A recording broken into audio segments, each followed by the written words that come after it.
The next question we've got, I believe, is in person. Do we have, the lights are very bright in our eyes here on the stage, but do we have Anna Corner in the room? Is Anna here? Oh, you're there at the front, Anna. I believe we've got a microphone for you here. I am not a technician, but it looks turned on. Hello, hello. Yes, it is. Anna, if you wouldn't mind reading your question for us, that'd be very kind. Thank you. Hi there. What I'd like to know is what extra support is being organised for those in need due to the current financial crisis? Thank you, Anna. So we're talking about the financial crisis, those that are in need. Thank you for that. It'll be no surprise to anyone, yourself, Jamie, or anyone else here in the room or watching online, that we have had many questions on this subject. The cost of living crisis is prevalent in everyone's mind for obvious reasons. I wanted to just reference another question that we've had with a bit more very interesting questions from Johnny Charlton, who's watching online this evening. Good evening, Johnny. I hope you're well.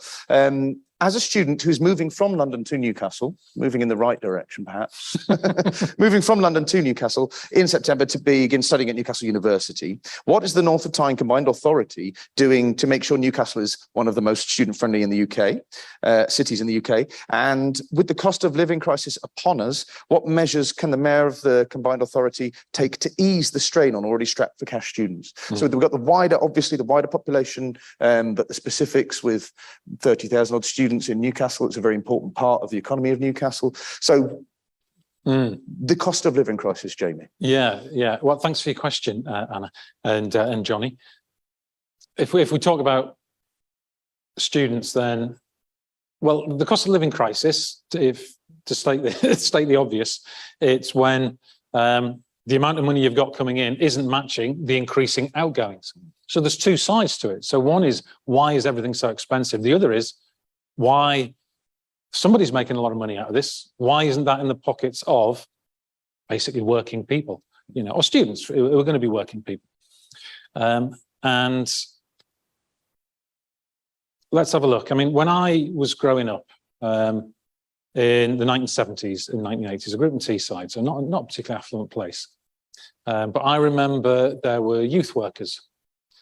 There were do you remember park keepers? There were park keepers. There used to be conductors on buses.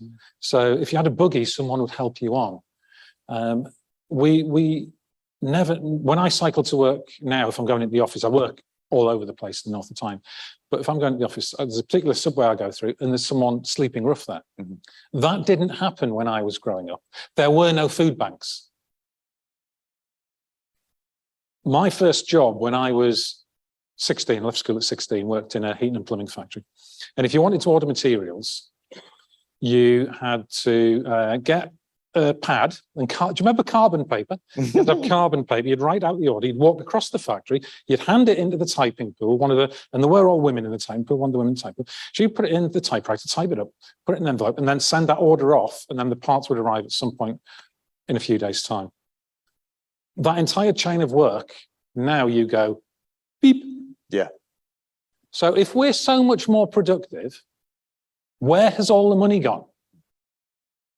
How is it that we are so productive and we have 2.6 million people needing to use food banks last year? It's a disgrace. And let's have a look, see. So since in 2009, the 10 richest billionaires or billionaire families in Britain, 2009, they were worth 48 billion. This year, they're worth 182 billion. Their wealth has increased 281%. And the real wages of working people in that time have fallen by around, on average, 20%.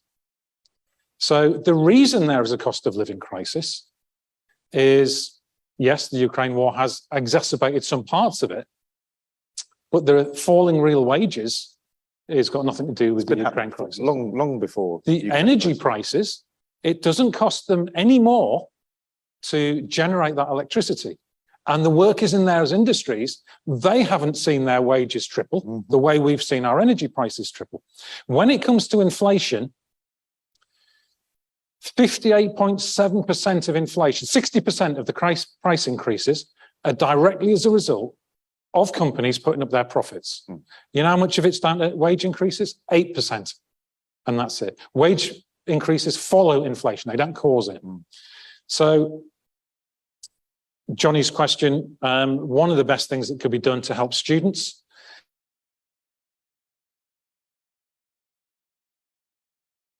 the shortages of the shortages of engineers, the shortages of doctors, the shortages of just about everything. And we charge it so that young people come out of university with 50, 60, 70,000 pounds worth of debt, and they pay more tax throughout the rest of their lives anyway.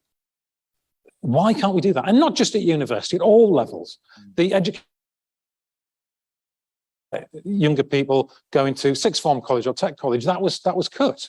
And I know people who've told me, if that wasn't available, I wouldn't have gone on and got this qualification and got this job and be a productive member of society, helping other people generating wealth. So often when these crises occur, people say, well, what can be done in the here and now? And I want to make the point that unless we start thinking long term as a country, this will never be fixed. This will never be fixed.